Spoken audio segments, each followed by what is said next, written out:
Ponencia para la tercera sesión del octavo Seminario Internacional Gramsci, Subalternos, Paz, Democracia y Constituyente Social, Psicoanálisis, Sociedad y el Proceso de Paz en Colombia. Santiago Barrios Vázquez, médico psicoanalista. Resumen. Esta ponencia sopesa las posibilidades de alcanzar la paz, un trabajo de psicoanálisis aplicado que comenta la dinámica social, el proceso de paz colombiano. Empieza con anotaciones sobre el caso de Juan, un modelo para pensar la psicodinamia de la violencia, el trastorno de personalidad antisocial y la neurociencia de la delincuencia. Luego, el psicoanálisis de grupo, el tratamiento simultáneo de varias personas explorando las fuerzas inconscientes que rigen la colectividad. Como en el psicoanálisis individual, los pensamientos requieren una mente para pensarlos.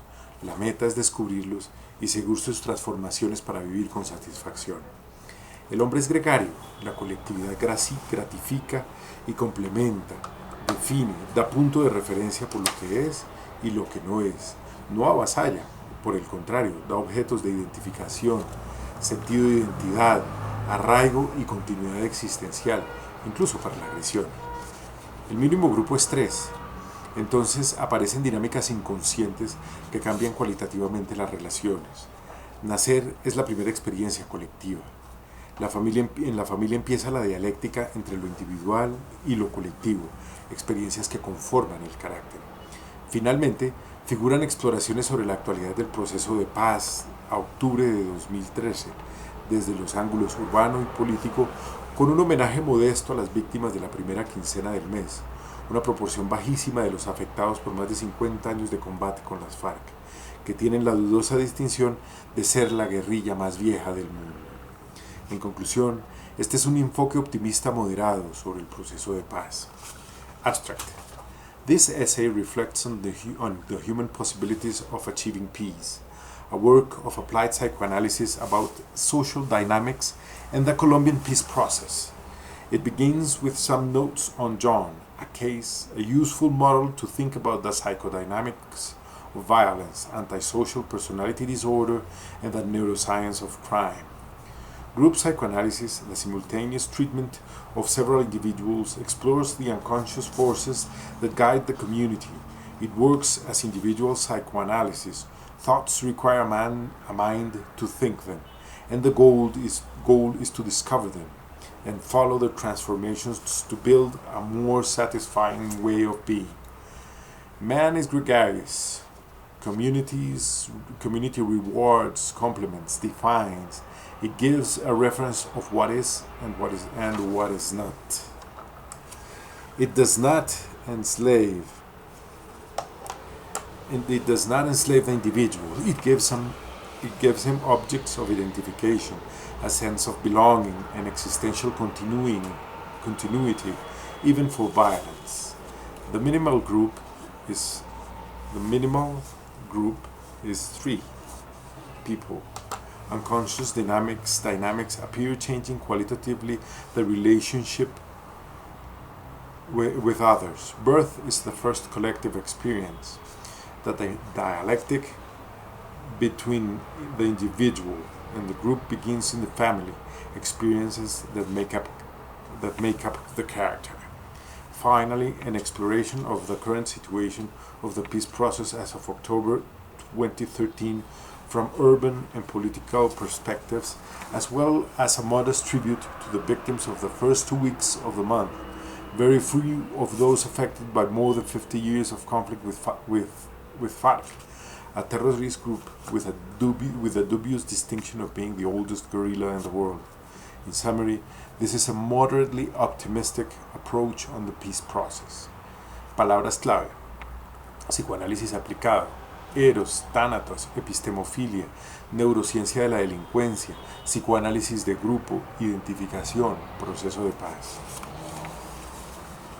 El consultorio del psicoanalista es un observatorio de la condición humana, es un laboratorio donde se pone a prueba la personalidad del paciente en relación con la del analista, con la finalidad de elaborar conflictos emocionales y reparar pérdidas. En una sola palabra, construir nuevos modos de relación para vivir mejor consigo mismo y los demás. Es un nexo terapéutico, un vínculo asimétrico porque el paciente busca ayuda. Se trata de una experiencia que desarrolla todavía más la capacidad para pensar y tolerar la adversidad, además de ensanchar la habilidad para estar solo. No solo en el sentido de estar sin compañía, me refiero a sentirse cómodo consigo mismo al aceptarse, responsabilizándose de lo propio y respetando la diversidad humana. La estabilidad del ambiente psicoanalítico confiable es fundamental. La actitud discreta y receptiva del psicoanalista, sin juzgar ni opinar, solo interpretando los mecanismos inconscientes que surgen en el devenir del proceso, genera la experiencia terapéutica. Evita recuerdos, cambia el punto de vista. Se trata de modificaciones en la mentalidad que se dan a través de la neuroplasticidad, es decir, de la capacidad cerebral de modificarse por el influjo de las circunstancias. Estoy seguro de que a nadie sorprendo cuando afirmo que psicoanalistas y pacientes, como cualquier otra persona, están inmersos en la sociedad, en la cultura, en las circunstancias. De modo que el psicoanalista del siglo XXI está imbuido en la paradoja de la posmodernidad por un lado y de la tendencia hegeliana de la psiquiatría a crear un sistema para clasificar todo lo humano y lo divino por el otro. Además, a diario vemos en los medios masivos de comunicación la espectacularidad de los resultados de la neurociencia, que si bien amplía el conocimiento sobre el funcionamiento cerebral, dista muchísimo de descubrir el contenido mental de cada individuo. O sea, ya nadie disputa la unidad psicosomática, pero estamos muy lejos de ofrecer una ley universal que explique todas las mentes concebibles y que describa punto por punto la psicología de cualquier persona. De manera que la actualidad nacional e internacional se hacen presentes en nuestro contexto. Por esta razón acepté gustoso esta invitación para hacer este ensayo acerca del proceso de paz que se ha iniciado en La Habana con las FARC, un acontecimiento dominante en la vida nacional. Este trabajo pertenece al género del psicoanálisis aplicado. Lo digo porque en él utilizo conceptos de nuestra disciplina para explicar asuntos que están afuera del ámbito clínico, lejos de la relación transferencia contra transferencia que caracteriza el vínculo terapéutico entre el psicoanalista y su paciente. Con estas pálidas letras defiendo la idea de que me considero un optimista moderado de la posibilidad de alcanzar la paz en el mundo en general y en particular en Colombia. Para ello seguí el consejo de León Tolstoy: describe tu aldea y describirás el mundo. Le di un enfoque inductivo, partí de lo particular con algunas anotaciones sobre el caso de Juan, por supuesto protegiendo su identidad.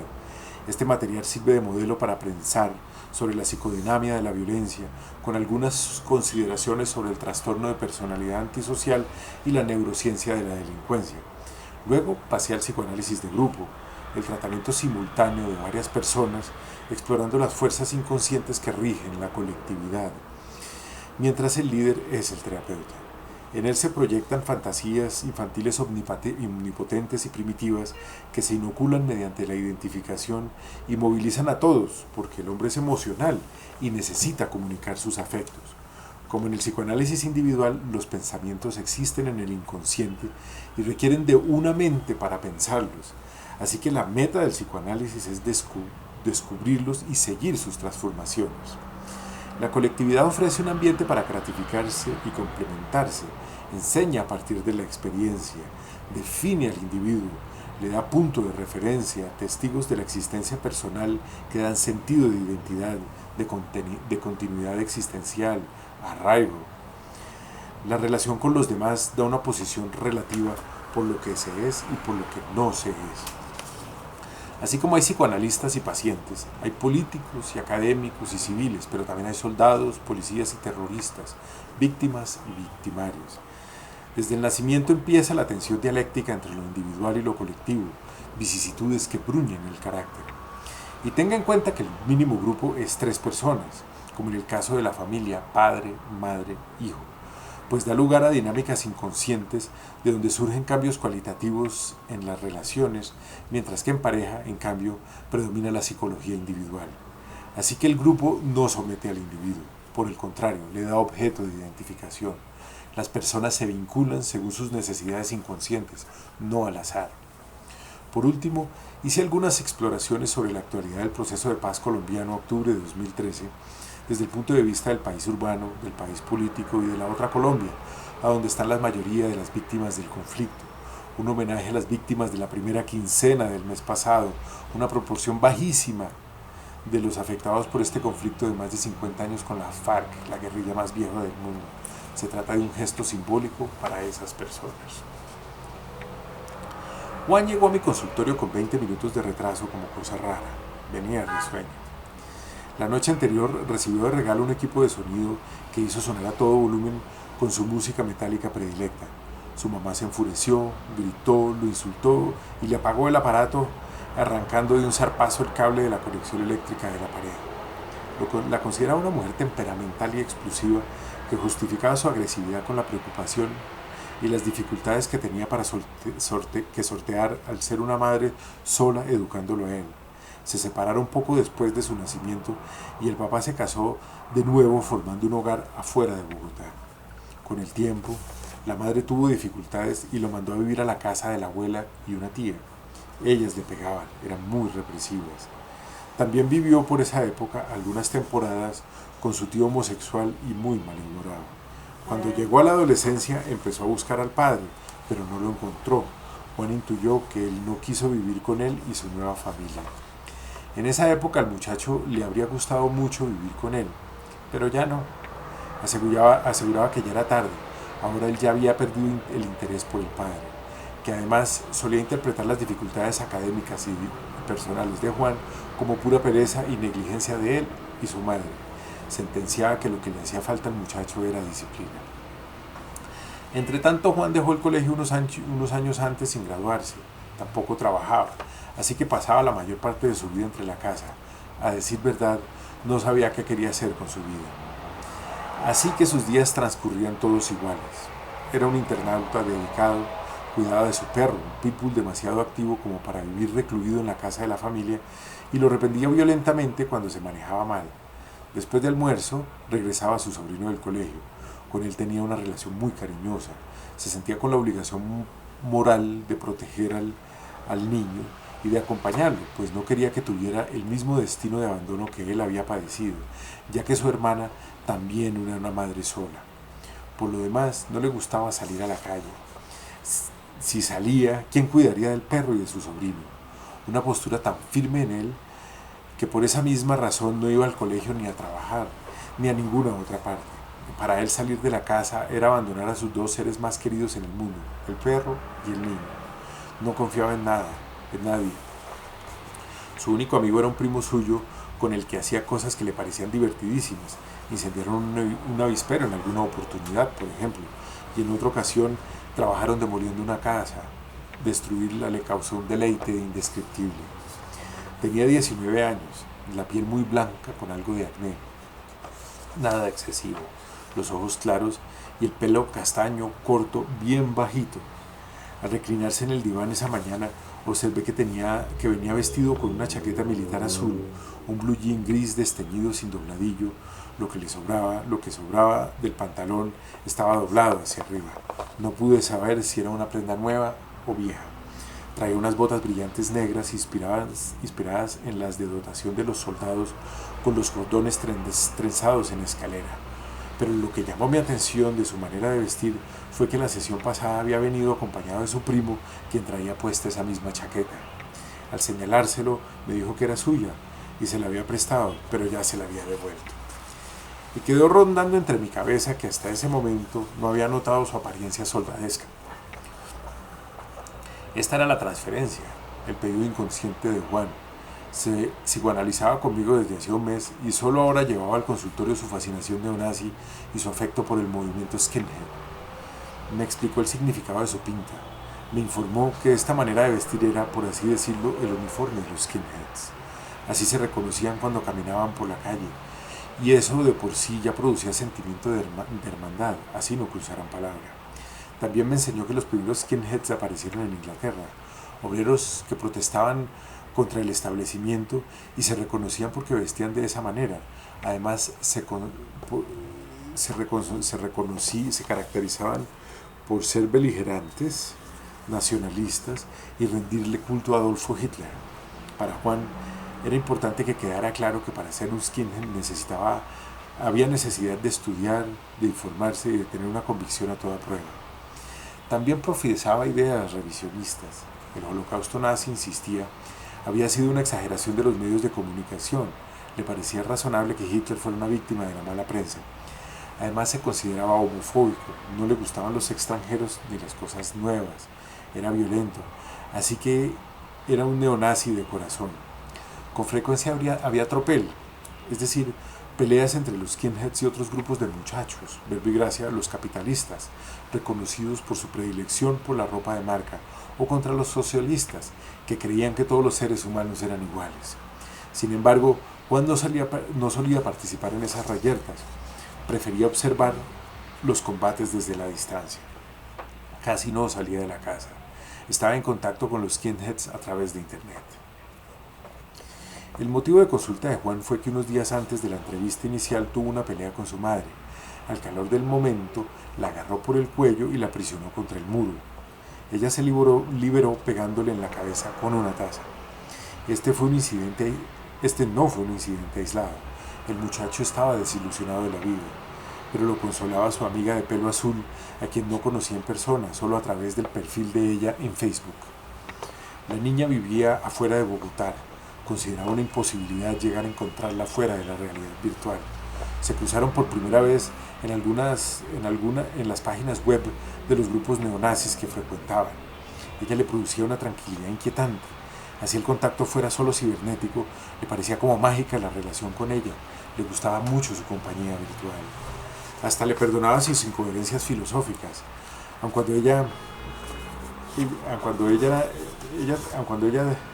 también era afín al movimiento neonazi, no tenía ningún conflicto en tomar cerveza extranjera, por ejemplo. Me sentía paternal, esta era la contratransferencia, mi respuesta inconsciente frente a Juan. Mi comprensión de su mentalidad era que estaba al borde del precipicio. Se movía entre el Caribdis de ser una buena persona y el Escila de volverse un delincuente. Me sentía responsable, me preocupaba, me conmovía, me enternecía. Además me inquietaban dos elementos. En primer lugar, tenía una cierta lejanía emocional que me hacía sentir que en cualquier momento se iría y no volvería al consultorio. Acabaría con el proceso psicoanalítico porque nada cambiaba, se aburría, me sentía presionado para ayudarle rápidamente. Y en segundo lugar, Juan se presentaba con argumentos tautológicos, superficiales, planteamientos circulares que no conducían a ninguna parte, pero que me hacían pensar que se sentía perseguido en las sesiones. Tenía una cualidad lejana, indiferente, inalcanzable, parecía incapaz de sorprenderse. Todo esto sucedía entre mi cabeza, pero no se lo informaba, le expresaba mis ocurrencias a través de las interpretaciones que le ayudaban a comprender su terror a la libertad, el dolor a encarar los duelos no resueltos frente a su realidad, que en nada se parecía a lo que había imaginado, y a reparar los objetos sagrados y degradados que para él representaban sus seres queridos, pero sobre todo él mismo. En las sesiones empezaba a reparar, a perdonarse, sí, pero también había una fuerza en él que lo llevaba hacia la enfermedad, una cierta nostalgia por lo inanimado. En todo caso, los síntomas mentales siempre son una transacción entre el inconsciente y las circunstancias. Es el mejor equilibrio psicológico que se ha logrado dado el contexto personal. Lo angustiaba mejorarse dejando de lado sus antiguos hábitos de pensamiento para construir un nuevo mundo, estudiando, trabajando, creando una vida propia. La agresividad que lo dominaba era expresión de rabia y angustia, de sus conflictos inconscientes, pero también el muchacho creció en un entorno violento de abandono y rechazo. Sin embargo, aun cuando agresivo e impulsivo, Juan tenía un freno moral que no lo dejaba salir a la calle a ejercer la violencia abiertamente con alguien diferente de su madre y el perro. Como si afuera de la casa corriera el riesgo de perder el control por completo y caer al vacío, matando a alguien verdaderamente. Juan estaba vinculado a los skinheads porque se identificaba con ellos sin conocerlos de cerca. Solo estaba familiarizado con la teoría, pero, de igual modo, pudo escoger cualquier otro grupo violento, como las FARC, por ejemplo. Y esta barrera que él mismo se imponía me daba la idea, como hipótesis de trabajo, que en la medida en que elaborara sus dificultades inconscientes, la violencia se expresaría de maneras más civilizadas, supeditándola a los aspectos constructivos de su personalidad. Verbigracia al escoger un oficio en el que sus tendencias destructivas fueran útiles, como en ciertas especialidades del ejército o la policía. Se busca con el tratamiento psicoanalítico que la persona encuentre por sus propios medios, con la ayuda del psicoanalista, un camino más equilibrado y fértil, que no persevere por el camino del aislamiento y la esterilidad y la destrucción, que su universo inconsciente no sea tan inhóspito y persecutorio, para que pueda llegar a ser lo mejor que puede hacer. Pues parte del proceso de madurez psicológica es aprender a expresar y canalizar la agresividad de una manera socialmente aceptada. Y para los partidarios del enfoque psiquiátrico de la mente, la preocupación es que los rasgos violentos de Juan dominen su personalidad, generando un trastorno de personalidad antisocial, que también se ha llamado psicopatía, sociopatía o trastorno disocial, según el sistema de clasificación de los trastornos mentales DSM-4, diagnóstico que se mantiene en el DSM-5 lanzado este año. Estos criterios son: desconocimiento de los derechos de los demás de manera persistente desde los 15 años de edad al menos, con agresividad hacia personas y animales, destrucción de la propiedad privada, acoso, robo y otras actividades ilegales. Se trata de una persona que no acata las normas sociales, actuando de maneras que lo llevan a la cárcel, miente y manipula, usa seudónimos y engaños para obtener placer y lucro. Es impulsivo, no mide las consecuencias ni planea, cambia con frecuencia de trabajo, domicilio y pareja, es irritable y peleador, golpea a sus parejas y a sus hijos, es descuidado con la seguridad personal y la de los demás, es irresponsable, incapaz de mantener una rutina laboral y de cumplir con los compromisos financieros, no siente culpa, es indiferente ante el sufrimiento de los demás y racionaliza cuando lesiona, maltrata o roba. Por lo general, se queja de aburrimiento y tristeza y ansiedad. No suelen ser empáticos, tienden a ser agrios, cínicos y desdeñan los sentimientos de los demás. Son pretenciosos, arrogantes y vulnerables. Envuelven a los demás con su discurso superficial. Son promiscuos hasta el punto de jamás tener una relación de pareja exclusiva. Tienden a empobrecerse, a ser desempleados y a pasar tiempo en la cárcel. Además, es probable que mueran en circunstancias violentas y prematuras. Para hacer este diagnóstico, la persona debe tener por lo menos 18 años y no siempre se asocia con esquizofrenia ni con manía. También puede ser drogadicto, somatizador y taur. El trastorno de personalidad antisocial se asocia con maltrato infantil, con abandono, con padres inconsistentes, contradictorios y ausentes. En la población general se presenta en el 3% de los hombres y en mujeres en el 1%. Esta discrepancia se debe a que con frecuencia el diagnóstico pasa desapercibido en ellas porque los criterios están muy relacionados con la violencia física. En ambientes que seleccionan a estas personas como hospitales psiquiátricos y cárceles, se estima que su incidencia llega hasta el 30%. Y tal vez organizaciones terroristas como las FARC también sean atractivas para personas con trastorno de personalidad antisocial. Esta podría ser la pregunta de investigación de un trabajo muy interesante.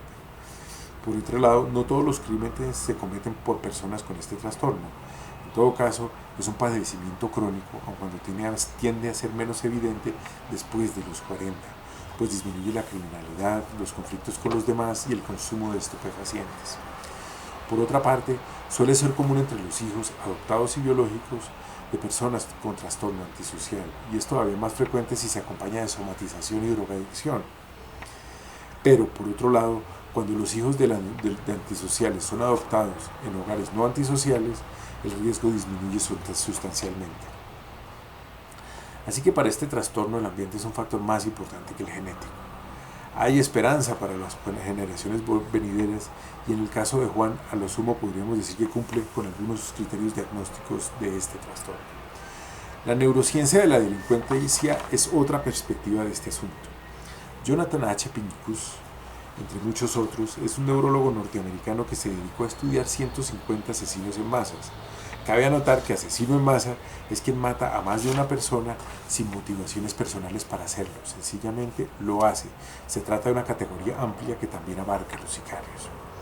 Se estima que más de la mitad de los asesinos en serie tienen diagnósticos como esquizofrenia paranoide, y es común encontrar en ellos una historia familiar de violencia, persecución y abandono, junto con anormalidades anatómicas del cerebro.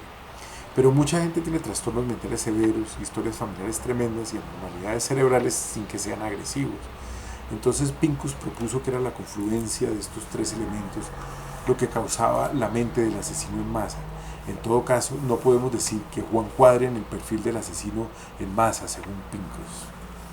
Por otra parte, más recientemente, Kent A. Keel ha venido perfeccionando una investigación utilizando la tecnología novedosísima de la resonancia nuclear magnética funcional del cerebro.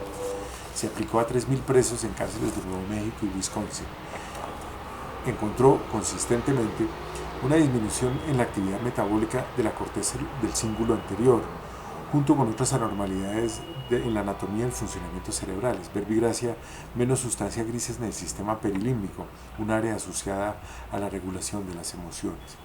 Este hallazgo podría explicar la indiferencia, la tendencia a mentir, la falta de empatía y la impulsividad del antisocial. Así que desde la neurociencia de la criminalidad, el desdén del psicópata por los derechos de los demás obedece a una habilidad que falta de la misma manera en que la dislexia interfiere con la lectura al intervenir las percepciones del lector. Así que, aun cuando tradicionalmente se ha considerado la psicopatía un trastorno de mal pronóstico, este enfoque abre la posibilidad de desarrollar técnicas nuevas aprovechando la neuroplasticidad, la capacidad del cerebro de modificarse continuamente frente a estímulos novedosos, como ya dijimos. Por último, este investigador, como otros, pretende utilizar estos datos para hacer una estimación del riesgo del reo de reincidir en el crimen. Así que la naciente neurociencia de la delincuencia plantea la posibilidad de predecir el crimen, de anticipar la probabilidad de que un violador reincida, por ejemplo.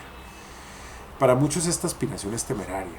No puede afirmarse con certeza quién cometerá un delito y quién no, pues no hay una conexión firme y constante entre las imágenes mentales y el contenido de la mente de una persona en un momento particular. Lo que estos trabajos muestran es solo un hallazgo probabilístico. Además, las imágenes anatómicas y funcionales del cerebro no dan a conocer la personalidad. En todo caso, se trata de reflexiones interesantes con implicaciones éticas y jurídicas, porque si la criminalidad pasa a ser una enfermedad cerebral que afecta el buen juicio, los delincuentes dejarían de ser responsables de sus actos. Es un problema de su cerebro, no es baladí. Este argumento ya se ha utilizado en varias ocasiones en los estrados judiciales norteamericanos, afectando desenlaces y hasta aliviando condenas.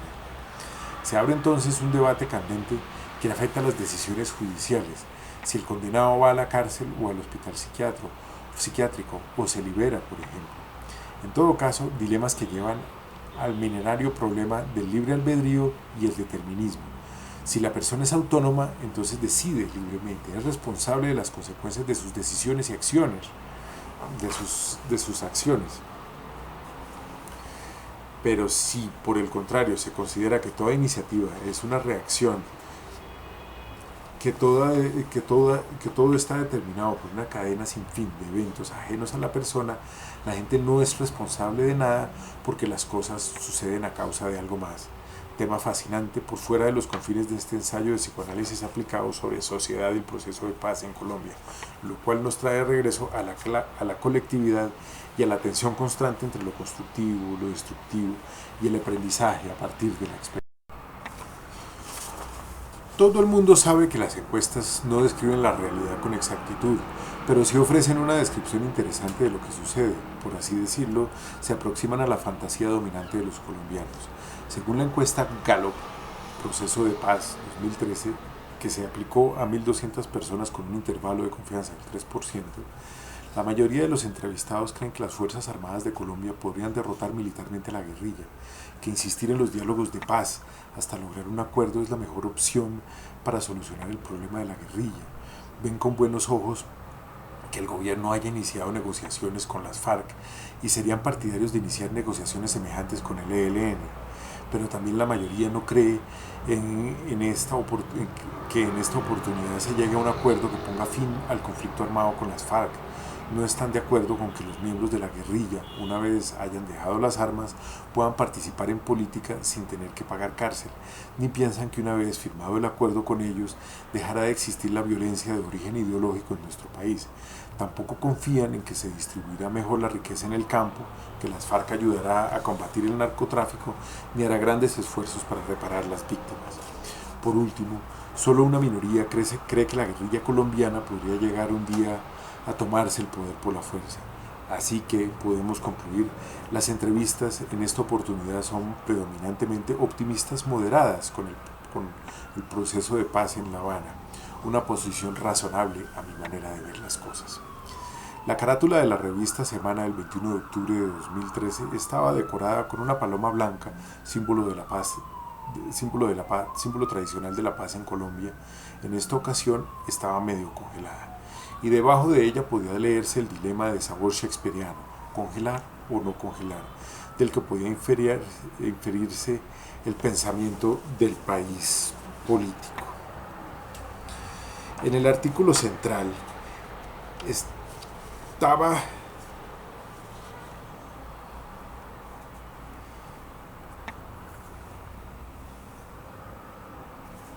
está consignado que el presidente Juan Manuel Santos estaba consignado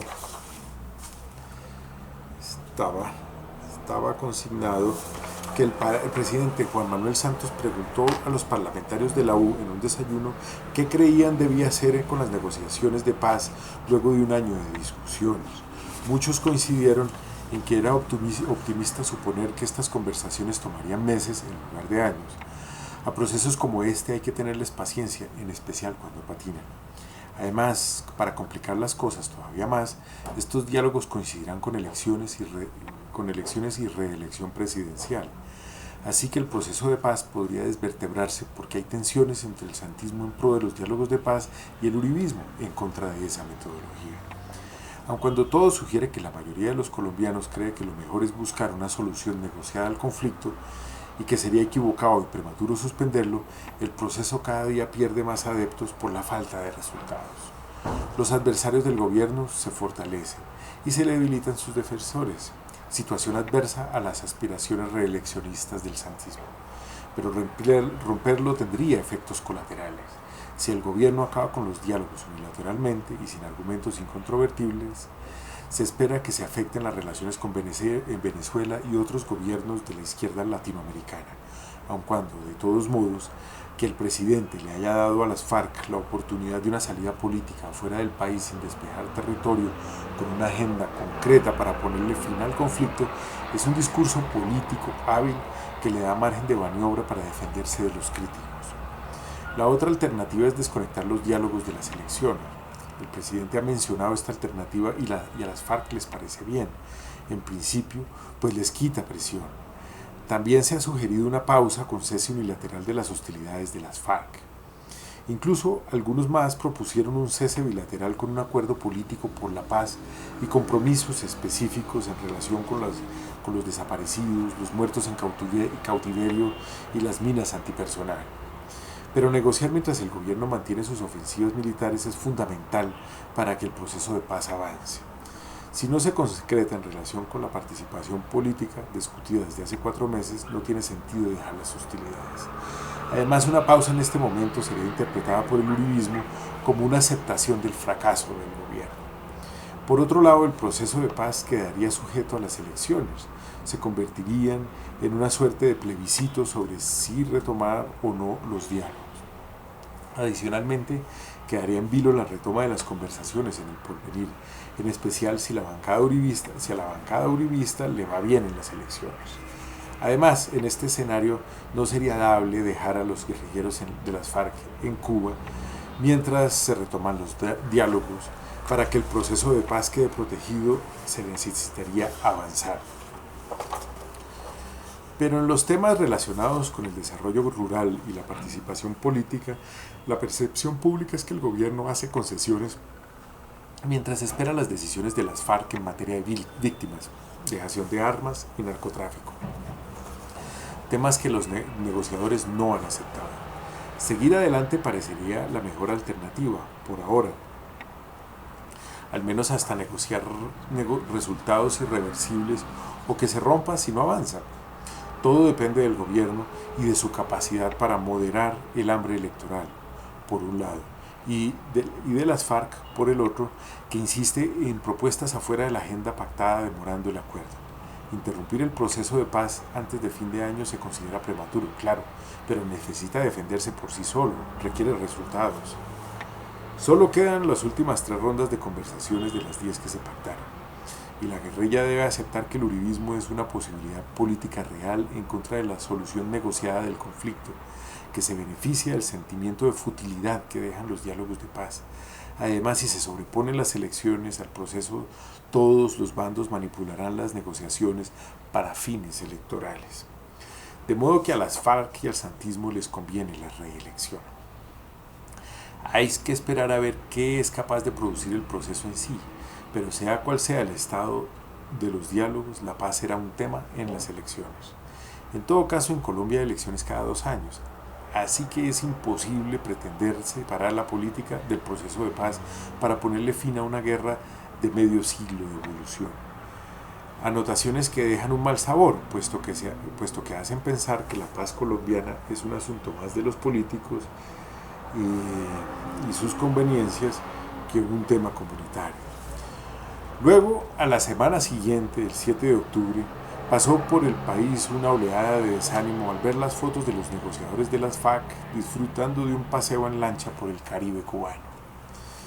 Después regresó el optimismo cuando el gobierno anunció que por fin se había logrado el acuerdo en lo concerniente al punto de la participación política, aun cuando el procurador se preguntó qué había de nuevo, si Colombia es una democracia en la que todo ciudadano que no tenga cuentas pendientes con la justicia puede aspirar a cargos públicos. Y en el siguiente número de la revista Semana, el que apareció el 11 de noviembre de 2013,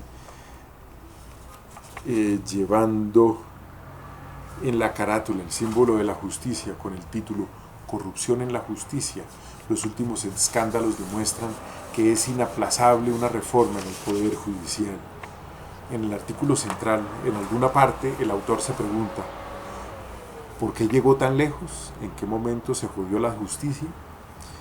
Pésimas noticias que llevan a una mayor desilusión y desconfianza de la comunidad en sus instituciones, porque aluden a las dificultades enormes para defenderse de las fuerzas disociadoras provenientes del interior de la colectividad. Además, si a eso se le suma que Nicaragua recientemente tomó posesión de un pedazo enorme del Caribe colombiano, que un avión ruso sobrevoló el espacio aéreo nacional de manera ilegítima y que un buque de la Armada gringa también pasó sin permiso por nuestros mares territoriales, queda en duda la capacidad de nuestro país de proteger la soberanía.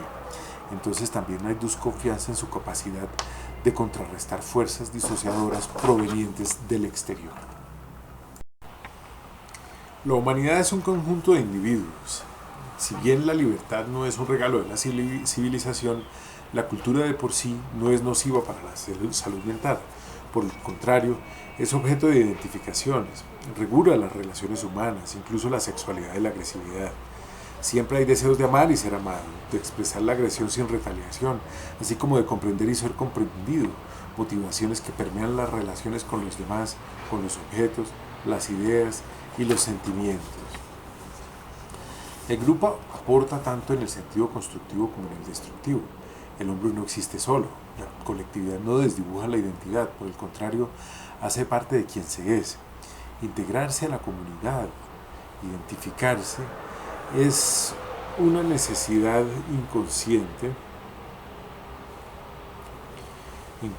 pues las personas se vinculan según sus vicisitudes psíquicas, así se determina el papel que desempeña, sea líder o seguidor, integrador o rebelde. La conducta grupal es regresiva y tenga en cuenta que el adjetivo regresivo en el argot psicoanalítico se refiere a una forma del recuerdo que evoca sentimientos y funcionamientos inconscientes infantiles, no alude a la hipnosis ni a la búsqueda de las vidas pasadas para los que creen en la reencarnación. Así que la comunidad no enajena, más bien abre el espacio para expresar los aspectos más primitivos de la personalidad.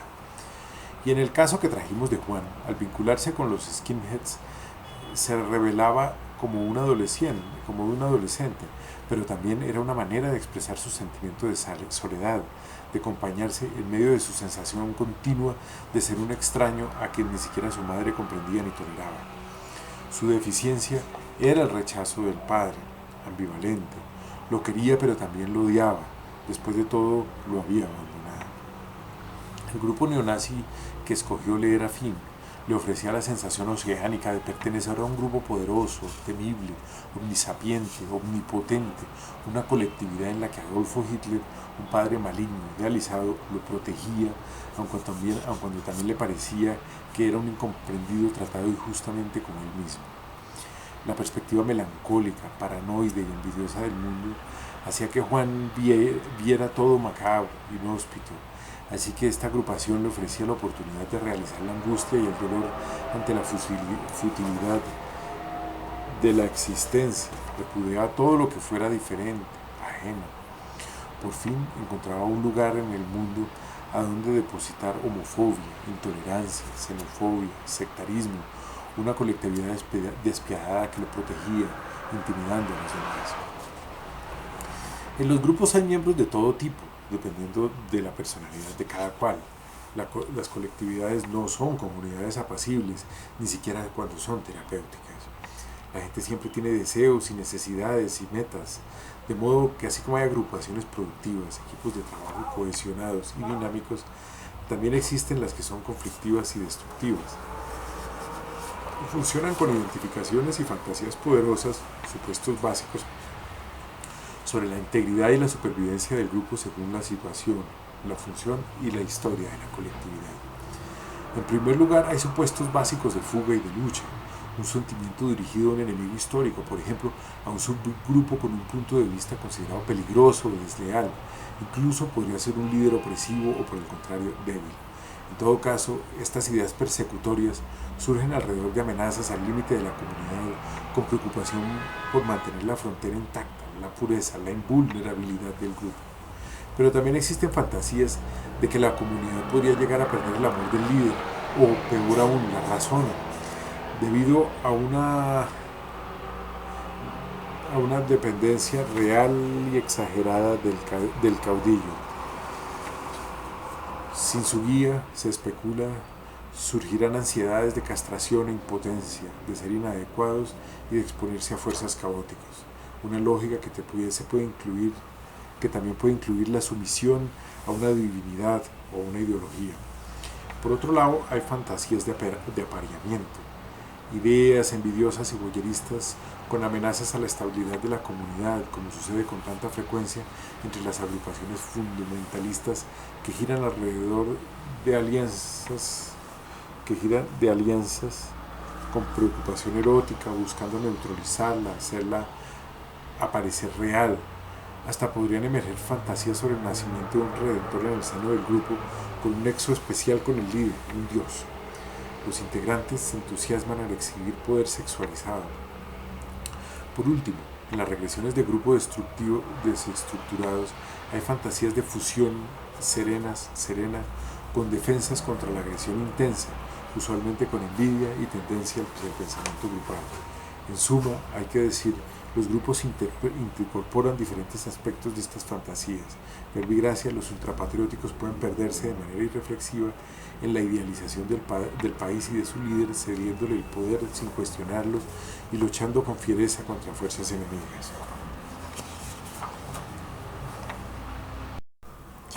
Por otro lado, protestar no es rebelarse. Muchos pasan la vida entera quejándose sin abandonar el grupo, incluso desobedecen, son refractarios y difíciles, pero en realidad no son rebeldes porque no desafían la estructura de la colectividad ni su funcionamiento, tampoco cuestionan sus valores ni sus premisas. A la docilidad le falta creatividad. El conformismo es un síntoma que suele acompañarse de rigidez, sexismo, moralismo y agresividad. En el grupo siempre hay desacuerdo, búsqueda de poder, rivalidad, tráfico de influencias, así sea pequeño, no hay poder pequeño. Estas vicisitudes determinan el crecimiento, la evolución y la estructura de la comunidad, sea reaccionaria o revolucionaria. Y en el caso del psicoanálisis de grupo, es terapéutica la experiencia de interpretar la respuesta cuando una facción se revela. Es fértil es fértil el trabajo sobre cómo reacciona el grupo ante el conflicto y cómo lo resuelve. Se requiere libertad de pensamiento y de expresión para que haya progreso y desarrollo. La rebelión implica autenticidad. A menudo se trata de una estrategia de una minoría, un último recurso, un juicio que depende de la receptividad de los demás y de la influencia del rebelde, pues se sienten sometidos a los principios de la comunidad. Además están seguros de que sus premisas son irreconciliables, moralmente absolutas, y no están abiertas a la discusión, ni a negociación, mucho menos aceptarían descartarlas. Su protesta es legítima, no hay otro camino, pues siempre hay tensión entre la sumisión adaptativa y la identidad individual, así que la estabilidad del grupo depende de los valores de la comunidad y del líder.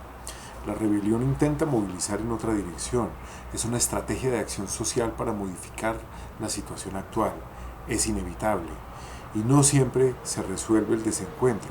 A veces la rebelión tiene éxito rompiendo el grupo, esto no es negativo, abre la puerta a la discusión y al cambio.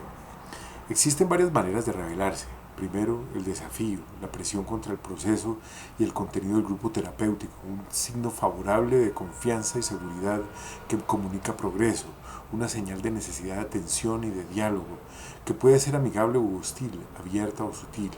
En segundo lugar, hay una tendencia a la secesión y a exiliar al rebelde. Fragmentar el grupo es una necesidad inconsciente que al lograrla los hace sentir culpables. Eso es el resultado de una ruptura en la comunicación, una solución frecuente aun cuando extrema.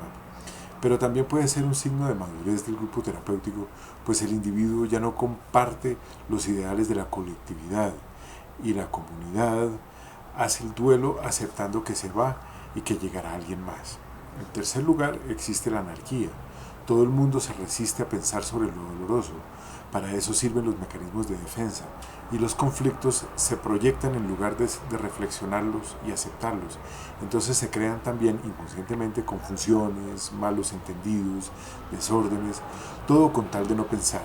Entonces el anarquista condena, repudia y desafía al grupo terapéutico y hasta puede llegar a destruirlo.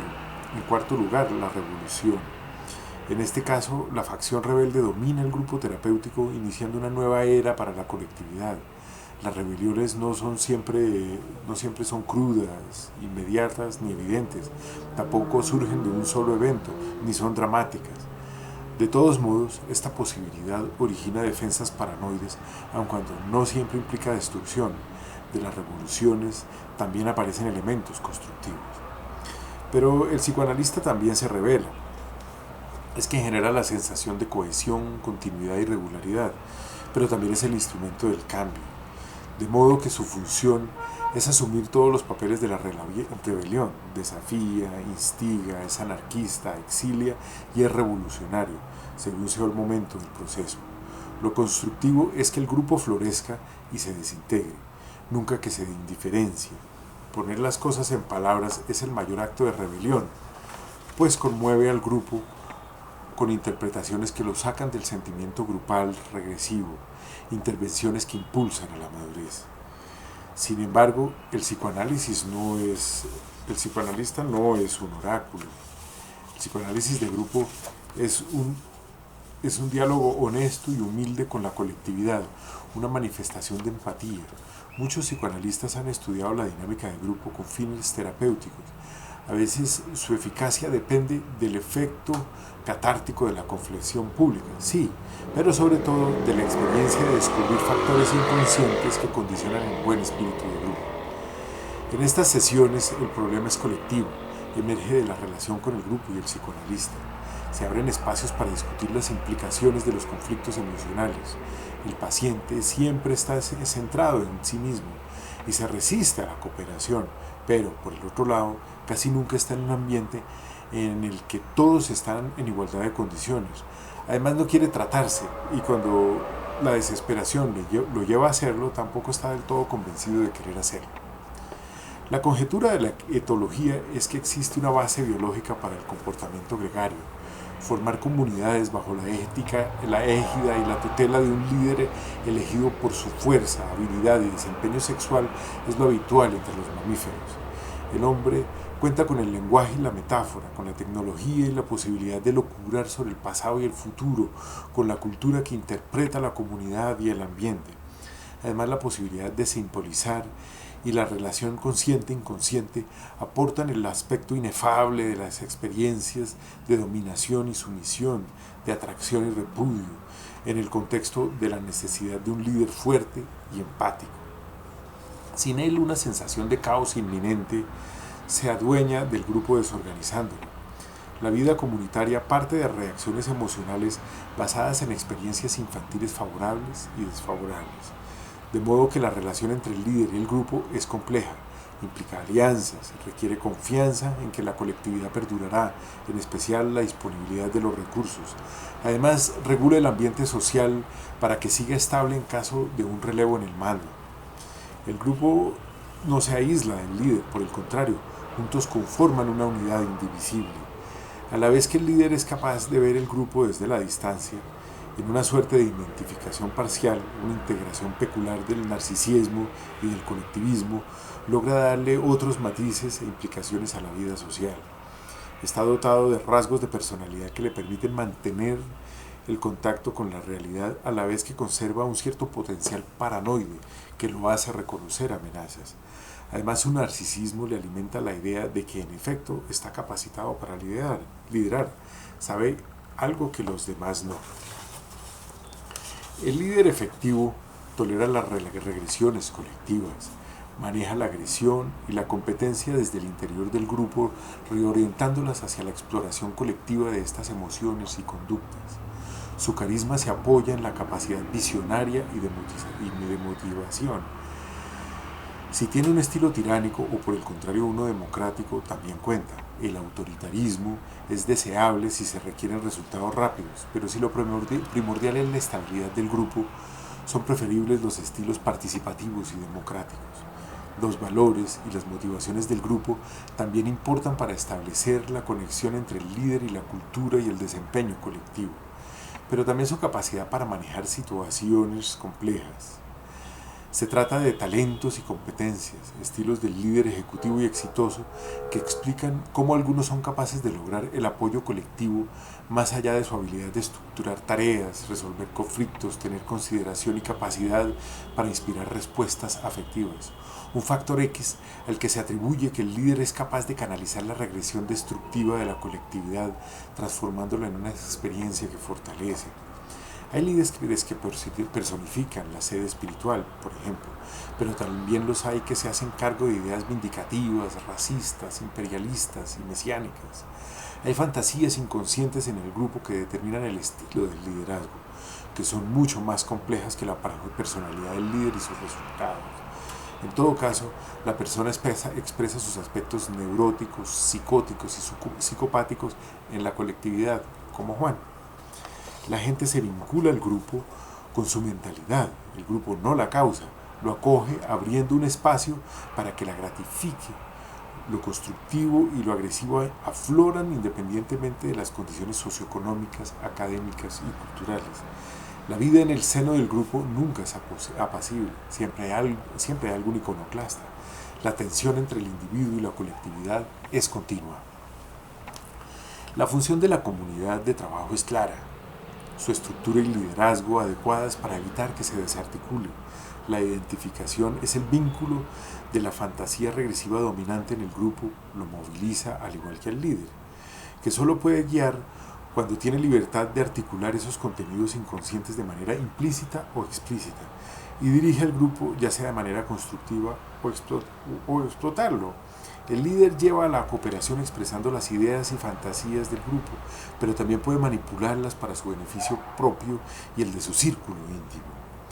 El uso que hace el líder de las fantasías dominantes en el grupo puede darse a nivel inconsciente, intuitivo, pero también puede ser consciente, premeditado. El grupo tiene un objetivo común, sea la patria, rebelarse en contra del establecimiento, encontrar a Dios, derrotar al enemigo en el campo de batalla o al adversario en el campo de juego, y en el caso de los grupos terapéuticos la meta es tratar la neurosis. Los objetivos que se alcanzan con la guía del líder, en todo caso, se trata de una persona que por su experiencia conoce sus limitaciones, respeta la integridad del grupo, no busca simpatías ni hostilidades, ocupa una posición de responsabilidad en momentos de decisiones definitivas. Es alguien que ostenta autoridad cuando los demás no saben qué hacer, es digno de su investidura, vive en estrecha relación con sus camaradas. Y en el caso del grupo terapéutico, sabe que su tarea consiste en producir gente que se respeta a sí misma, personas adaptadas a la comunidad asumiendo sus responsabilidades, libres de sentimientos de culpa que entorpezcan su eficacia. Las amenazas para el grupo de trabajo son variadísimas. El gran enemigo es la incapacidad para funcionar de manera fértil, la fuerza que se opone al rendimiento, a lo constructivo, al progreso, problema colectivo que debe trabajarse para superar las resistencias, y ocuparse de ello es el objetivo terapéutico del psicoanálisis de grupo. Del mismo modo que para el psicoanálisis individual es imprescindible un límite que desarrolle la capacidad para pensar y reflexionar, y así como el niño construye sus percepciones del mundo a partir de la experiencia de proyectar ansiedades en la madre, quien las contiene y se las devuelve atenuadas como ideas, en el grupo terapéutico también se hace consciente la diferencia entre el sujeto y los demás. Se desarrolla la capacidad para afrontar adversidades, para tolerar la vida. La agresividad, las relaciones con los demás y la impotencia para actuar pasan de la teoría a la práctica. En la medida en que las personas van en uno u en otro sentido dentro del campo de observación del grupo terapéutico, hay cambios al elaborar conflictos inconscientes. Al hablar de las cosas que emergen de su marco de referencia, consideran las actividades como si fueran observadores externos promoviendo los descubrimientos de los contenidos inconscientes al interior del grupo terapéutico. Juzgan la sinceridad de la motivación de la colectividad. Unos colaboran, otros no. Y surgen elementos terapéuticos al trabajar juntos. Nace el pensamiento de la discusión. Se enfrentan varios tópicos, cómo la gente va y viene del grupo, cómo se adaptan y cómo se despiden, cómo afectan las diferencias afuera del grupo, cómo las asimetrías generan inconformidades y agrados. Se requiere que el psicoanalista sea intuitivo. Las dificultades giran alrededor de anteponer el bien colectivo al individual. Así, el paciente pueda ser libre y espontáneo según sus conflictos. En suma, el buen espíritu de grupo es tan difícil de definir como la noción de salud mental. Es un propósito común, pero también es reconocer los límites de la colectividad, su posición y función. Además tiene la capacidad de recibir y de despedir miembros sin temor a desintegrarse, es flexible y cuando hay subgrupos no tiene fronteras rígidas, no es excluyente, tampoco está centrado en un individuo, ya que el valor de cada uno se reconoce como colectivo, aprecia al individuo y su colaboración, todos tienen libertad, cualquiera es capaz de discrepar y de resolverlo sin amenazar al grupo, y esta es la meta del grupo terapéutico y, en general, de los grupos de trabajo eficaces como empresas, ciudades y, ¿por qué no?, países. Todo el mundo sabe que las encuestas no describen la realidad con exactitud, pero sí ofrecen una descripción interesante de lo que sucede. Por así decirlo, se aproximan a la fantasía dominante de los colombianos. Según la encuesta Gallup, Proceso de Paz 2013, que se aplicó a 1.200 personas con un intervalo de confianza del 3%, la mayoría de los entrevistados creen que las Fuerzas Armadas de Colombia podrían derrotar militarmente a la guerrilla, que insistir en los diálogos de paz hasta lograr un acuerdo es la mejor opción para solucionar el problema de la guerrilla. Ven con buenos ojos que el gobierno haya iniciado negociaciones con las FARC y serían partidarios de iniciar negociaciones semejantes con el ELN, pero también la mayoría no cree que en esta oportunidad se llegue a un acuerdo que ponga fin al conflicto armado con las FARC. no están de acuerdo con que los miembros de la guerrilla, una vez hayan dejado las armas, puedan participar en política sin tener que pagar cárcel, ni piensan que una vez firmado el acuerdo con ellos, dejará de existir la violencia de origen ideológico en nuestro país. Tampoco confían en que se distribuirá mejor la riqueza en el campo, que las FARC ayudará a combatir el narcotráfico, ni hará grandes esfuerzos para reparar las víctimas. Por último, solo una minoría cree que la guerrilla colombiana podría llegar un día a tomarse el poder por la fuerza.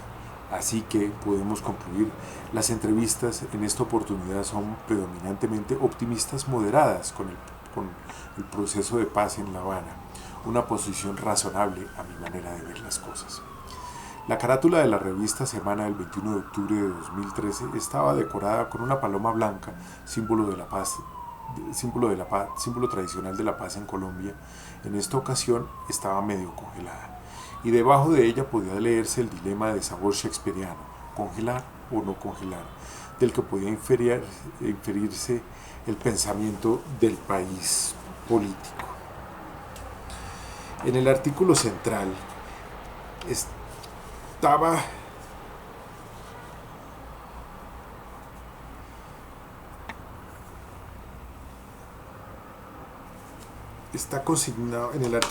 está consignado que el presidente Juan Manuel Santos estaba consignado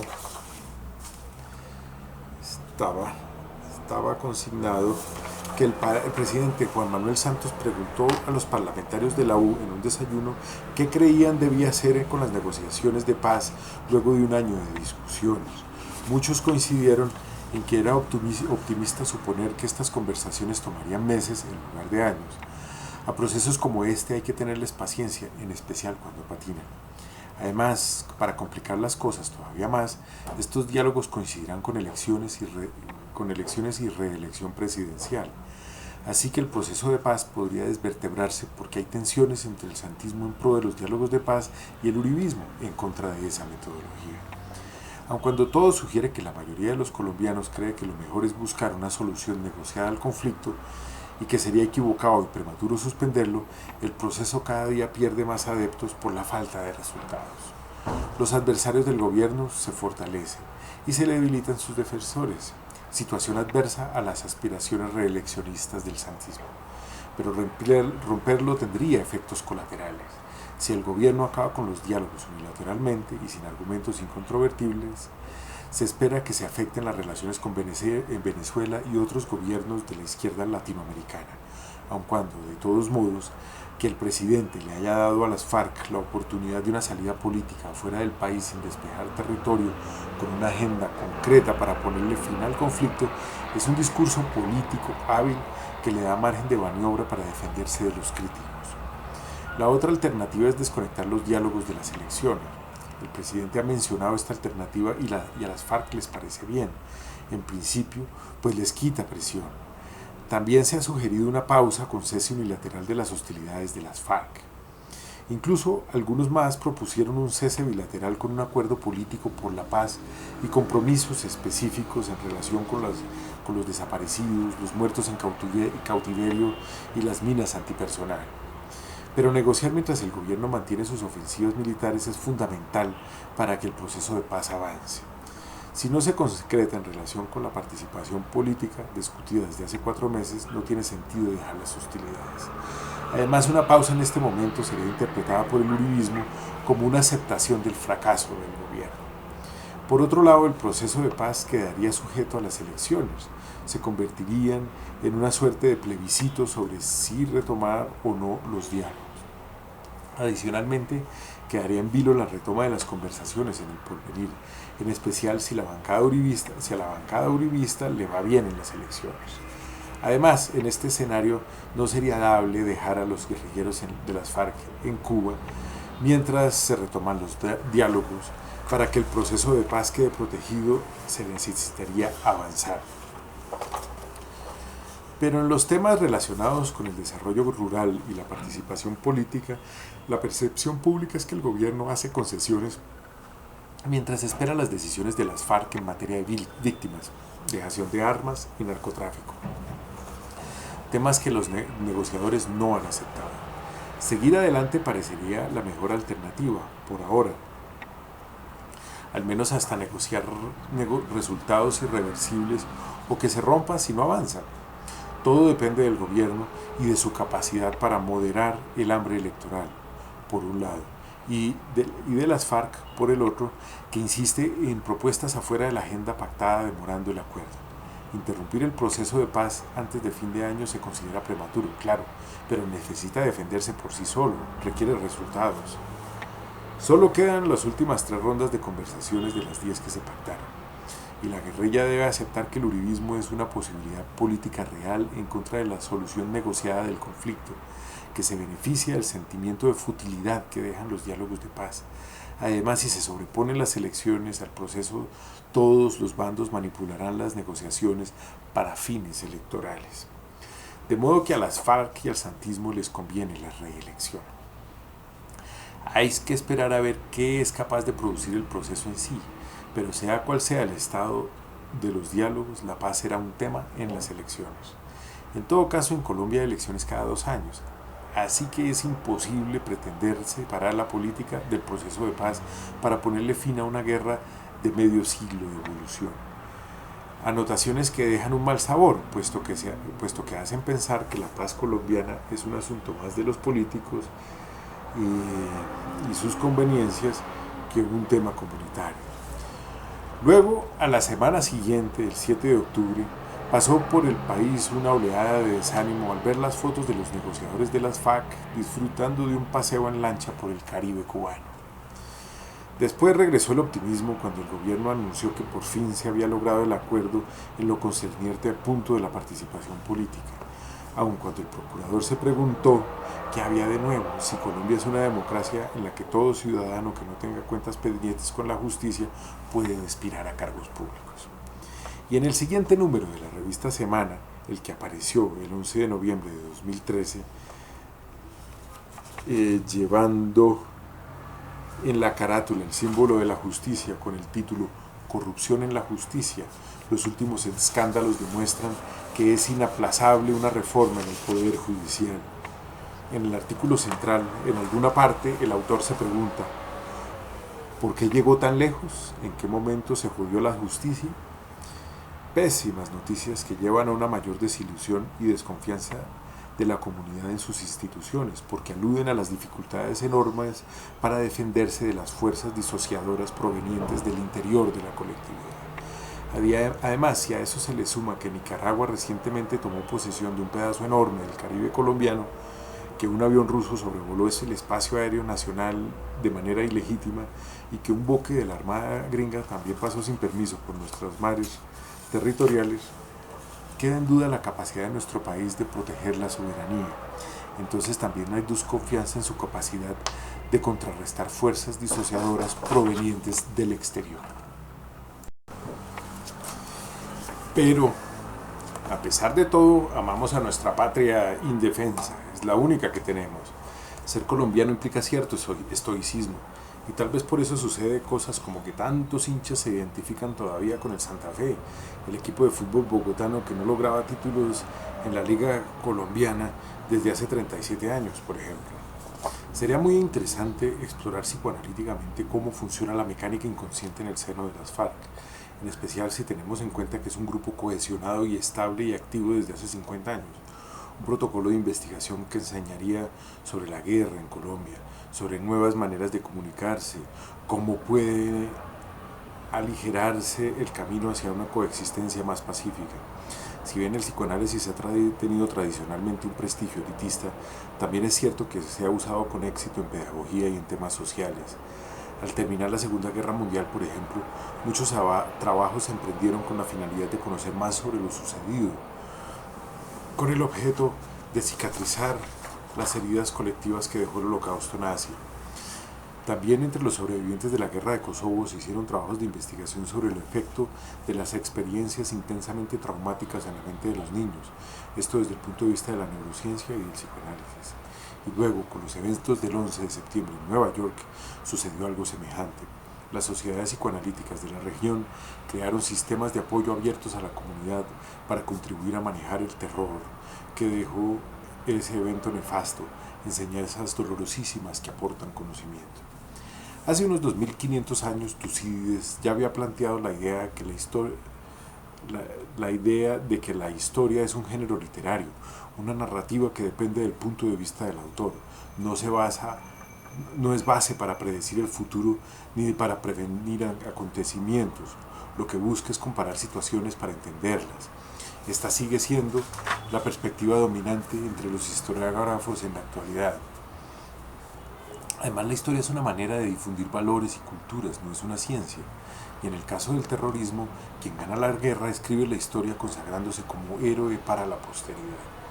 Pero no todas las épicas son memorables. En todo caso, la historia parece indicar que la paz es una quimera, aun cuando no es un círculo vicioso, da la impresión de que en el ser humano hay una tendencia a regresar a la violencia, como si estuviera poseído de una compulsión a la repetición, como decía Freud, un eterno retorno, como la llamó Federico Nietzsche. Y en el siglo XXI la situación no ha cambiado, la paz no parece alcanzable para el ser humano. De modo que hay necesidad de moderar las aspiraciones, se busca convivir sin que los grupos irregulares lleguen a tener tanto poder como para hacer tambalear las instituciones. La agresividad hace parte de la condición humana, lo destructivo es instintivo, hace parte de la naturaleza. Sin embargo, es posible integrar lo tanático a lo erótico, como tratan de enseñarles los padres a sus hijos, como busca Juan en el proceso psicoanalítico que ha iniciado.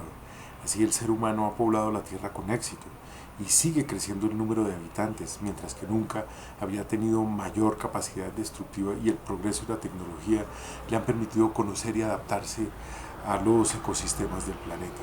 Todo parece indicar que la guerra y la paz son aspectos de la vida de todos, de modo que, parafraseando a Tolstoy, la pregunta sería, ¿qué puedo hacer desde mi aldea para ayudar al mundo? Y a manera de ilustración, para subrayar que la violencia es universal y perenne, consideremos la semántica de los sustantivos sicario, asesino y terrorismo. Según Fernando Soca y otros lingüistas, los sicari, origen de sicario, fueron un grupo de resistencia que se oponía al dominio del Imperio Romano, lo cual incluía los habitantes de los territorios ocupados que colaboraban con ellos, en particular los judíos. Los sicari empleaban la violencia para intimidar a la población con una finalidad ideológica, lo cual los diferenciaba de los criminales comunes y corrientes. Posteriormente, cerca del año 1090, una rama musulmana, la nueva doctrina o Fedayín, fue desplazada desde Egipto a raíz de las luchas intestinas por la sucesión de la dinastía fatimide. Ellos conformaron grupos armados que llegaron hasta Irán, Irak, Siria y Líbano. Entonces persiguieron a sus opositores como infieles mientras se defendieron hasta con ataques suicidas. Pues resulta que un musulmán integrista dirigía en Siria una pequeña banda de Fedayín que ejecutaba aterradoras masacres y estimulaba la crueldad de sus hombres invitándolos a conocer hachís, en árabe hasís. Así se volvían más despiadados.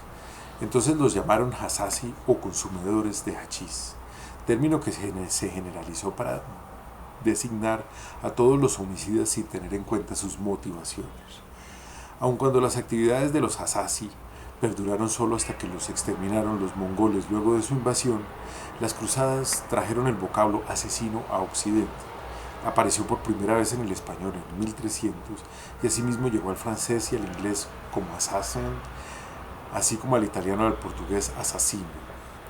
Por otra parte, el vocablo terrorismo apareció después de la Revolución Francesa para describir las acciones de los jacobinos durante el régimen del terror entre 1793 y 1794, cuando ejecutaron en la guillotina aristócratas, clérigos y personas de clase media, pero sobre todo artesanos y campesinos. Murieron muchos. Este sustantivo originalmente provino de la raíz indoeuropea tres, que significa temblar, de donde surgió terrere en latín, que quiere decir aterrorizar. De allí nacieron palabras como terrible y terror. Hoy se considera terrorista sinónimo de separatista, libertador, extremista, revolucionario, militante, paramilitar, guerrillero y rebelde. Un acto criminal en todo el mundo. En todo el mundo se trata de gente que causa la muerte de civiles mediante el uso ilegal de la violencia para intimidar, coaccionando sociedades en busca de objetivos variados. ataques dirigidos contra la población no combatiente en busca, sobre todo, de impacto psicológico. Los atacantes se esconden mezclándose con las víctimas para despistar las autoridades y crear mayor impacto, una sensación de vulnerabilidad, de inseguridad general, una estrategia de coacción empleada por la izquierda y la derecha y hasta por los estados. Con el progreso de las comunicaciones y el transporte, los explosivos y las armas de fuego durante el siglo XIX y XX, el terrorismo tuvo un nuevo aire. Los ejemplos son innumerables y se distribuyen en todos los continentes. No hay un lugar a salvo de él.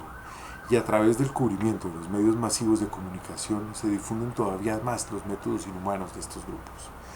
Las FARC apareció luego del derrocamiento del general Rojas Pinilla a partir de grupos de autodefensas establecidos en la época de la violencia en la región del Alto Magdalena. Operaron inicialmente al sur de la cordillera oriental, donde protegieron los terrenos privados de invasores. Luego el gobierno del presidente John F. Kennedy promovió grupos paramilitares mediante la Operación de Seguridad Latinoamericana que trataba de controlar la influencia soviética en la región, respaldando acciones de contrainsurgencia y la formación de una red de inteligencia. Se instalaron en especial al sur del departamento del Tolima para erradicar liberales, radicales y autodefensas ubicadas en Marquetalia. Todo esto bajo la dirección del general Alberto Ruiz Noboa, comandante del ejército, ministro de defensa y un veterano de la guerra de Corea que siguió recomendaciones de expertos militares norteamericanos bajo el mando del general William Charbrough. El intento fracasó, no lograron expulsar la insurgencia de la región. Muchos escaparon y se unieron a las FARC. Aun cuando en alguna época fue el brazo armado del Partido Comunista, se dedicó a secuestrar, matar, robar, extorsionar, al abigeato y al narcotráfico para buscar financiación. Una lucha asimétrica que no puede llamarse guerra porque se da contra un ejército ilegítimo con motivaciones que incluyen conflictos personales, confrontaciones por propiedad de la tierra y los recursos, rebelión contra el gobierno y la miseria de la región. Hoy, la actividad terrorista de las FARC se ha recrudecido. Las víctimas aumentan en la otra Colombia, donde la guerra es la cotidianidad. Durante la primera quincena de octubre de 2013 hubo 25 atentados en 9 departamentos. Me parece razonable recordarlos, así sean sucesos que no tienen la intensidad suficiente como para figurar en las noticias televisivas, y los expertos consideren los consideren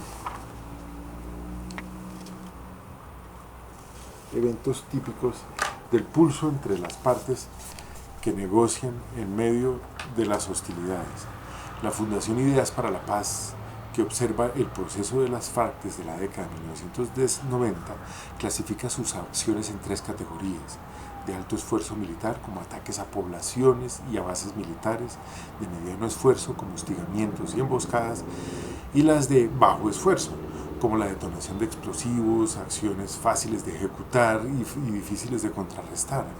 Las acciones de alto esfuerzo militar casi han desaparecido, predominan las de poco esfuerzo. El año pasado fueron el 60% de todas sus acciones, y casi el 40% de esos fueron de esfuerzo medio, actividades que se han concentrado en la periferia del país, lejos de las ciudades grandes e intermedias. Tumaco y 4 municipios aledaños estaban sin luz a causa de la destrucción de varias torres de energía, así como Matanzas, Antioquia y el Paujil, Caquetá, entre otros municipios a donde destruyeron las subestaciones eléctricas. Los oleoductos del Putumayo, Arauca y norte de Santander fueron dinamitados varias veces, al igual que el gasoducto binacional de la Guajira. El tráfico fluvial en buena parte del Atrato chocuano estuvo paralizado por amenazas de un paro armado, y se interrumpió el tráfico terrestre de Quibdó a Medellín y a Pereira. Adicionalmente hubo hostigamientos contra la estación rural de policía en Tibú, norte de Santander, así como en Las Mercedes y en Sardinata, a donde dejaron a una profesora herida. Asimismo sucedió en Murindó, Chocó y en Fortul. Además, en repetidas ocasiones atacaron en Bellavista y en Boyacá, Chocó, donde utilizaron granadas. Y por otra parte murieron 4 soldados en Arauquita, 2 civiles y un policía resultaron heridos en San Andrés de Cuerquía, Antioquia, mientras en Solano, Caquetá, murió el comandante de la estación y 2 policías acribillados en un restaurante. También se descarrilaron 43 vagones del tren del Cerrejón a causa de un atentado, mientras que en la vía de Quibdó-Ismina incendiaron 2 vehículos y un bus, así como en la vía de San Juan de Arama, Meta, y atacaron a tiros a otro en Valdivia, Antioquia. Además, en la pista de Vigía del Fuerte, en Antioquia, quemaron una avioneta en la pista y atravesaron un camión en la vía bloqueando la troncal de Medellín a la costa. Asimismo, un carro bomba estalló en la carretera panamericana cerca de Santander de Quilichao, en Cauca, dejando 9 heridos y varias viviendas en ruinas, mientras en Arauca bloquearon 2 vías, robaron maquinaria petrolera y explotó un artefacto que mató a un policía e hirió a 2. Fuera de eso, un niño de 13 falleció al pisar un artefacto explosivo. Mientras tanto, el presidente anunció la formación de un comando conjunto, 2 nuevas fuerzas de tarea y 2 batallones de fuerzas especiales dirigidos contra la actividad de los bloques oriental y sur de las FARC.